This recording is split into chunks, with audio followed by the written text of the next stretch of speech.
मी अजय. सध्याच्या घडीला माझ्या इंजिनिअरचे शिक्षण पूर्ण करून मी एका प्रायव्हेट कंपनीत जॉब करत होतो आणि आमच्या कंपनीने शिमला व मनालीसाठी ट्रिप काढण्याचे नियोजन केले होते. मी जेव्हा इंजिनिअरिंगचे शिक्षण घेत होतो त्याच वेळेस शिमला येथील माझा मित्र नितीन हा अचानक माझ्या लक्षात आला. या निमित्ताने नितीनशीही भेट होईल, कारण भरपूर वर्षानंतर आम्ही एकमेकांना भेटू शकलो नव्हतो. आमच्या कंपनीची ट्रिप टोटल 15 दिवसांची होती आणि 2 दिवसानंतर आम्ही अगोदर मनाली त्यानंतर शिमला जाणार होतो. म्हणून सर्वांनी आपापल्या सर्दीचे कपडे आपल्या परीने पॅक करून ट्रिपचा आनंद घेण्यासाठी आम्ही तयार होतो. आम्ही सर्व मुलं मुली ट्रेनने अगोदर चंदीगड या ठिकाणी आलो आणि त्या ठिकाणाहून बाय रोड आम्ही मनालीचा प्रवास गाठला. 6 दिवस मनालीचा आनंद घेतल्यानंतर आम्ही शिमला या ठिकाणी जाण्यासाठी निघालो. बसमध्ये असताना मी नितीनला फोन लावला आणि त्याला कळवले की मी शिमला या ठिकाणी येत आहे. त्यावर तो म्हणाला, अजय झूठ मत बोल, सच में आ रहा है ना, क्योंकि इससे भी पहले 2-3 बार मुझे हाँ बोल के ना बोला है, इसलिए मुझे विश्वास नहीं हो रहा है. जब तक मैं तुझे एक बार मेरे आंखों से नहीं देख लेता तब तक मुझे भरोसा नहीं होगा तुझ पे, असं नितीन म्हणू लागला. तेव्हा मी त्याला सांगू लागलो, नितीन, इस बार मैं सच में आ रहा हूँ. अभी 10 मिनट में शिमला के बस स्टैंड पे पहुँचने वाला हूँ. अगर तुझे झूठ लग रहा है तो तुम वहाँ पे मुझे आके देख ले. त्यावर नितीन म्हणाला, अभी 10 मिनट में वहाँ पर मैं पहुँच रहा हूँ. तेरे आने से पहले मैं वहाँ तुम्हें खडा मिलूंगा, असं म्हणून त्याने फोन कट केला आणि मला भेटण्यासाठी तो स्टँडवर येऊन पोहोचला. आम्हा दोघं मित्रांना एकमेकांना भेटण्याची उत्सुकता अधिकच वाढू लागली होती. काही वेळात आमची गाडी बसस्टँडवर येऊन पोहोचली आणि लागलीच मी त्याला फोन केला, अभी सामने देख, गाडी से उतर रहा हूँ. नितीनने मला पाहिल्यावर धावतच माझ्याजवळ येऊन मला घट्ट मिठीत घेतले, कारण भरपूर वर्षानंतर आम्ही एकमेकांना आज समोरासमोर भेटलो होतो. आम्ही सर्व कंपनी स्टाफ आपापला सामान घेऊन त्याच ठिकाणी उभे होतो आणि सर्वांशी मी नितीनची ओळख करून दिली. नितीनने माझ्या हातातून सामान घेऊन त्याच्या गाडीत ठेवला आणि म्हणू लागला, अभी तो हॉटेल में नहीं रुकेगा. जब तक तुम शिमला में हो तब तक तुम मेरे घर पे ही रुकोगे. त्यावर नितीनला मी समजावून सांगू लागलो, यार नितीन, सब लोग होटल में रुक रहे और मैं अकेला तेरे घर में रुक कर क्या करूँगा. मेरी वजह से तुम्हारे घर वालों को तकलीफ हो जाएगी यार, रहने दे. तेव्हा नितीन मला सांगू लागला, तेरे अकेले की वजह से मेरे घर में कोई तकलीफ नहीं होगी. अगर तुम मेरे साथ घर नहीं आया तो मैं ज़िंदगी भर तुझसे बात नहीं करूँगा, ध्यान में रख ले. त्याच्या रागीट झालेल्या चेहऱ्याकडे पाहून मलाही दया आली, म्हणून मी माझ्या कंपनीच्या अधिकाऱ्यांना सांगून त्याच्या घरी जाण्याची परमिशन मागितली. त्यांनीही मला ती परमिशन दिली.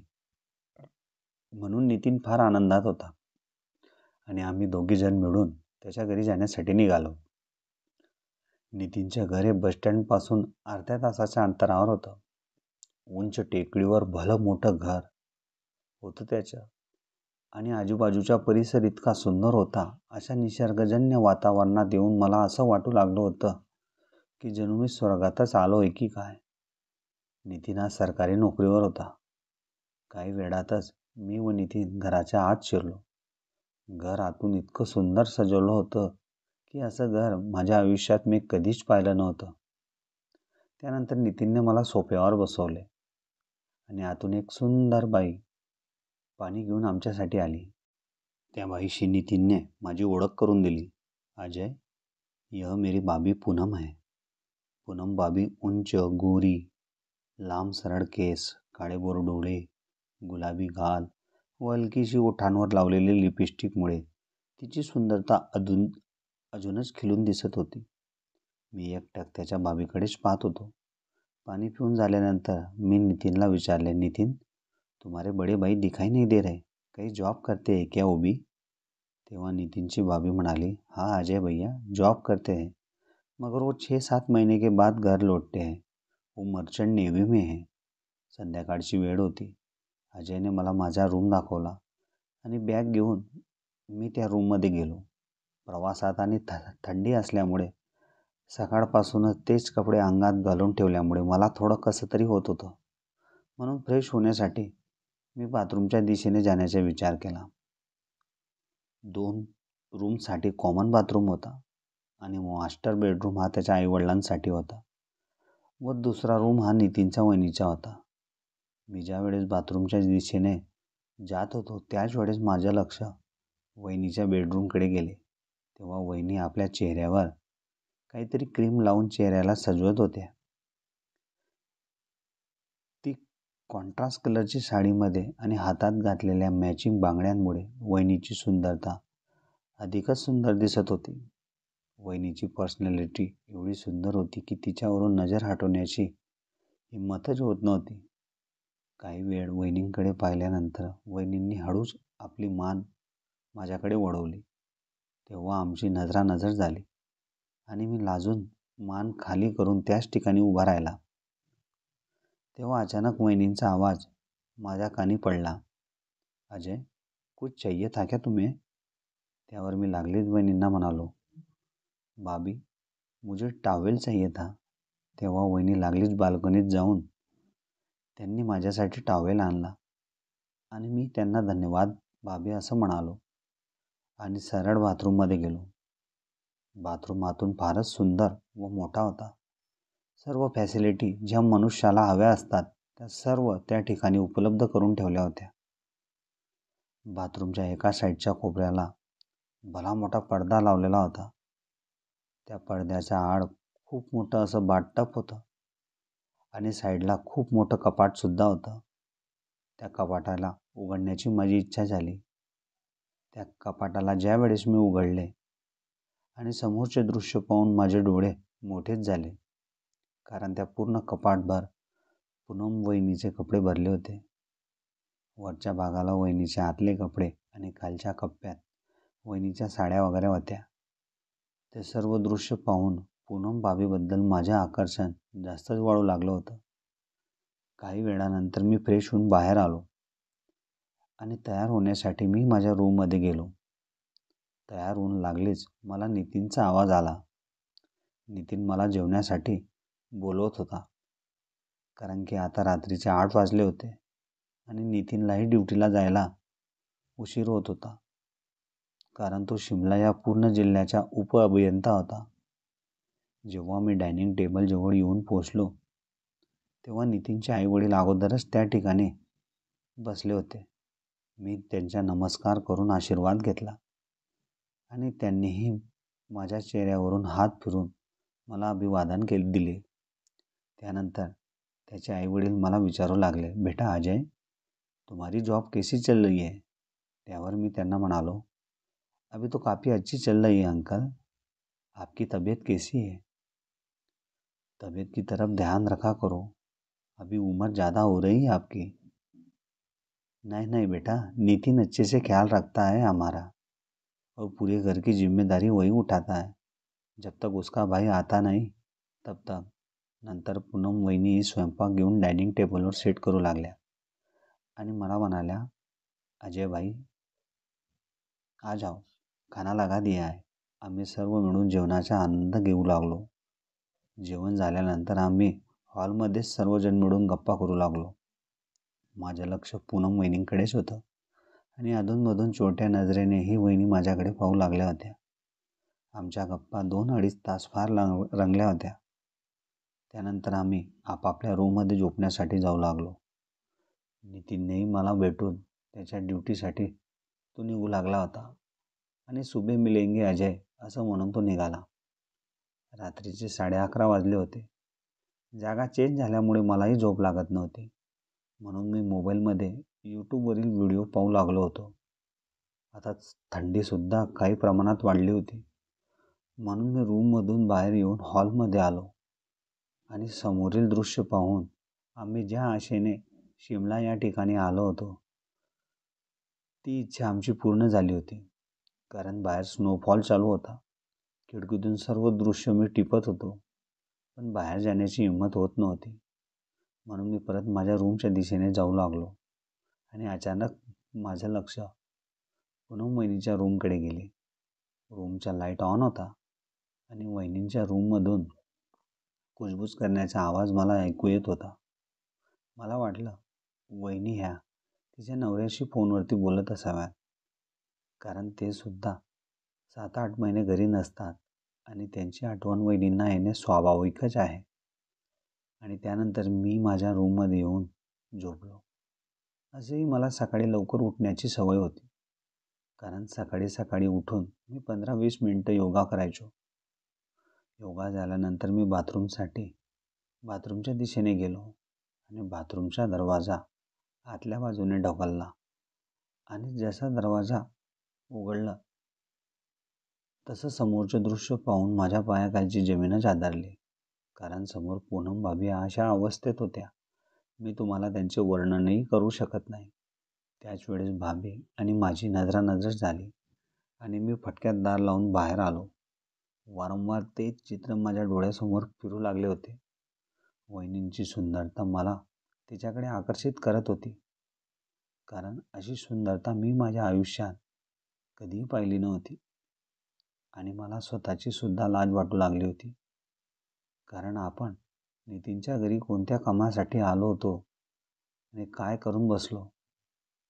त्यामुळे आपल्याला भाभीची माफी मागायला हवी. काही वेळाने भाभी या फ्रेश होऊन आपल्या रूममध्ये कपडे बदलण्यासाठी गेले.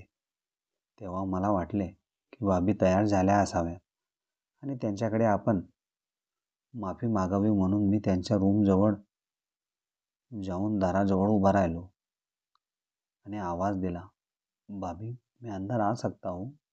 तेव्हा भाभीच्या आतून आवाज आला, आ जाओ अजय, कुछ काम है क्या? मी दार डगलून रूमच्या आत गेलो. अजूनही भाभी अर्धवटच तयार झाल्या होत्या आणि त्यांची सुंदरता पाहून परत माझे आकर्षण त्यांच्याबद्दल जास्तच वाढू लागलं होतं. भाभी आपल्या कामात व्यस्त होत्या.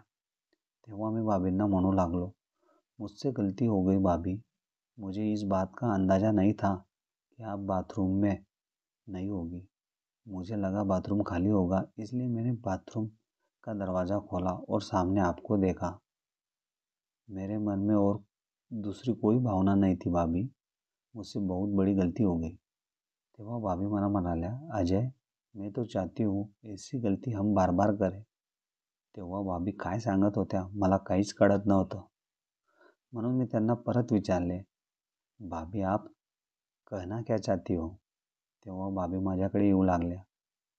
मी अतिशय घाबरलो होतो. अंग थरथरत होतं की माझ्याने काही चुकीचं झालं तर नाही ना. भाभीने नितीनला सांगितले तर त्याला किती वाईट वाटेल की आपण आपल्या मित्राला घरी बोलवले आणि त्याने असं काम केलं. असे असंख्य विचार मनात उद्भवत होते. तेव्हा पूनम भाभीने दाराची कडी लावली आणि माझ्याजवळ येऊन उभ्या राहिल्या आणि एकटक माझ्याकडे पाहू लागल्या. अजूनही मी वहिनींच्या डोळ्यात डोळे टाकून पाहू शकत नव्हतो, कारण की मला भीती वाटत होती. तेव्हा भाभी माझ्याकडे पाहून म्हणाल्या, देखो अजय, गलती तो तुमने की है, सजा तो भुगतनी पड़ेगी. त्यावर मी भाभीला म्हणालो, आप जो सजा दोगे वो मुझे मंजूर होगी भाभी. तेव्हा भाभी मला म्हणाल्या, फिर मेरे नज़रों से नजरें मिलाकर बात करो. मी हळूहळू भाभीकडे पाहू लागलो. त्यांच्या डोळ्यात एक वेगळी जाग मला दिसू लागली होती आणि हळूहळू माझं लक्ष आता वहिनीच्या त्या ठिकाणी गेलं. त्यांना पाहून माझं डोकं अगदी चक्रावून गेले होते आणि वेळ वाया न जाऊ देता वहिनींनी दोघं हाताने माझा चेहरा पकडून आपले ओठ लागलेच माझ्या ओठांवर टिकवले. वहिनींच्या ओठांचा स्पर्श माझ्या ओठांना होताच माझ्या मनात एक वेगळीच तरंग निर्माण होऊ लागली आणि मी तिच्यापासून लांब जाऊन उभा राहिलो. त्यावर भाभी मला म्हणाली, अजय तुम्हें यह चीज़ अच्छी नहीं लगी क्या? तेव्हा मी भाभींना म्हणालो, नहीं भाभी, नितिन मेरे बारे में क्या सोचेगा? उसे अगर पता चलेगा तो उसने मुझे बड़े प्यार से घर में बुलाया था और मैं ऐसा गलत काम नहीं कर सकता. तेव्हा भाभी मला म्हणाली, अरे इसमें कोई गलत काम नहीं है और नितिन भाई साहब ऐसे भी 9 बजे घर आते हैं, किसी को कुछ पता नहीं चलेगा. तेव्हा पूनम भाभी परत माझ्याजवळ येऊन उभ्या राहिल्या आता माझे लक्ष पूर्णपणे त्यांच्या ओठांवर होतं. माझ्या मनातही भावना त्यांच्याबद्दल जागृत झाल्या होत्या. मग मी आता पुढाकार घेत पूनम भाभींचा चेहरा आपल्या हातात घेतला आणि आपले ओठ वहिनींच्या ओठांवर टिकवले. तब्बल 10 ते 15 मिनिटे आम्ही एकमेकांच्या ओठांचा रस चाखला. पूनम भाभीने हळूहळू मला त्यांच्या मिठीत सामावून घेतले आणि एकमेकांच्या मिठीतच आम्ही भरभरून प्रेम करू लागलो. त्यानंतर आम्ही आमच्या प्रेमात एवढे गुंग झालो की आम्हाला वेळेचे भानही नव्हते. हळूहळू एकमेकांचे कपडे बाजूला ठेवून घामाने ओले चिंब होसतर आम्ही भरभरून एकमेकांशी प्रेम करू लागलो. तेव्हा पूनम भाभी मला म्हणू लागले, ये मेरी मजबूरी समझो या प्रेम. इस चीज़ के लिए मैं कितने दिनों से राह देख रही थी. वो दिन आज मुझे मिल ही गया. तुम्हारी वजह से मुझे मेरी शादीशुदा होने का मतलब पता चला है. क्योंकि नितिन के भाई घर आने में काफ़ी देर लगा देते हैं और इतने दिन तक मैं अकेले उनका इंतज़ार इसी कमरे में रात भर करती हूँ. अभी तुम्हें इस चीज़ का पता नहीं चलेगा अजय. जब आपकी भी शादी हो जाएगी, जब आप भी अपने बीवी से दूर जाओगे, तब इस चीज़ का पता चलता है. तेव्हा मला पूनम भाभीची मजबुरी समजली आणि जोपर्यंत मी नितीनच्या घरात होतो तोपर्यंत मी व पूनम भाभी रात्रीच्या वेळेस तिच्याच रूममध्ये आम्ही एकमेकांसोबत भरभरून प्रेम करू लागलो होतो. भाभींना मला सोडायची अजिबात इच्छा होत नव्हती. माझ्याही मनात भाभींबद्दल जे आकर्षण होतं ते मी साक्षात पूर्ण केले होते. भाभींच्या सर्व आठवणी मी माझ्या हृदयाच्या कोपऱ्यात साठवून ठेवल्या होत्या. 4 दिवस मी वहिनीसोबत दिवस रात्र प्रेम करून मी परत नितीनसोबत जाऊन माझ्या कंपनीच्या मित्रांना जॉईन होणार होतो. वहिनीच्या डोळ्यात अजूनही माझ्याबद्दल प्रेम स्पष्ट दिसत होते. वहिनीपासून लांब जाण्याची इच्छा तर मलाही होत नव्हती, पण मजबुरी होती.